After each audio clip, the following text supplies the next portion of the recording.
আসসালামু আলাইকুম রহমতুল্লাহ বারাকাতুহু। আপনারা দেখছেন বিভিন্ন জেলা থেকে বিভিন্ন অঙ্গ থেকে আজকে আমরা বাংলাদেশে আমরা যারা আছি পরিবেশের এই যত্ন খেয়াল আমরা যদি করতাম তাহলে আমাদের দেশ অনেক সুন্দর হতো। প্রত্যেকটা জায়গাতে প্রচুর পরিমাণ গাছ বাগান বিনোদনের জন্য এবং গাছের যত্ন অতিরিক্ত অক্সিজেন ফ্লো করার জন্য দেশের সরকার অনেকটাই খুবই সচেতন। রাস্তাঘাট পরিষ্কার সব মিলে একটা সুন্দর পরিবেশ। ইসলামী কান্ট্রি না কথা ঠিকই, কিন্তু সকল দিকের নিরাপত্তা বিধান। আমাদের দেশে রাস্তাঘাটে বেওয়ারিশ অনেক কুকুর থাকে, মানুষকে কামড়ায়। এদেশে কিছু কুকুর দেখা গেল, কিন্তু যার যার গলার মধ্যে রশি দেওয়া, যার যার হাতে কুকুর আছে, এবং অতিরিক্ত কোনো ময়লা অন্য কোনো কিছু এগুলোও দেখা গেল না। জায়গা পাখি, তারপর কবুতর, এগুলো সব ছাড়া আছে। তারপরে হাঁসগুলো ছোট ছোট বাচ্চা নিয়ে হাঁটতেছে। আমাদের দেশে যদি হইতো তাহলে পথচারীরা এই হাঁস নিয়ে যেত, বাচ্চা নিয়ে যেত, কত কিছু করতো।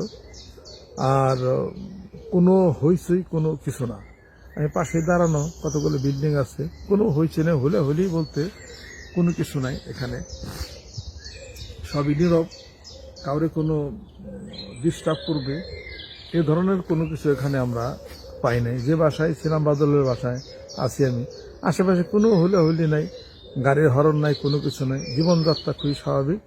তবে প্রত্যেকটা মানুষ খুব ব্যস্ততার মধ্যে থাকে এবং শুধু আজের সময় নষ্ট করার মতো এখানে গল্পগুজব করবে এরকম কেউ নাই।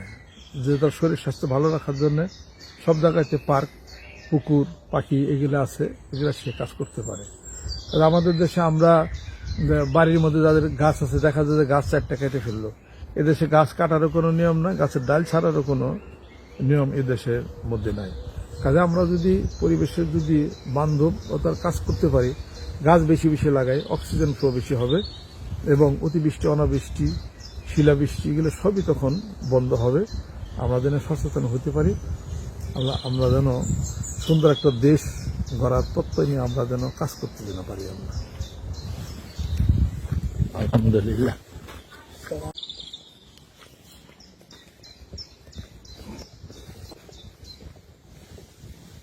এটা কি গাড়ির কাছে যাওয়া যাবে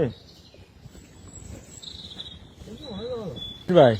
এই যে বিশাল কুল কিনারা নাই পার্কের, তাই না? গভীর জঙ্গল।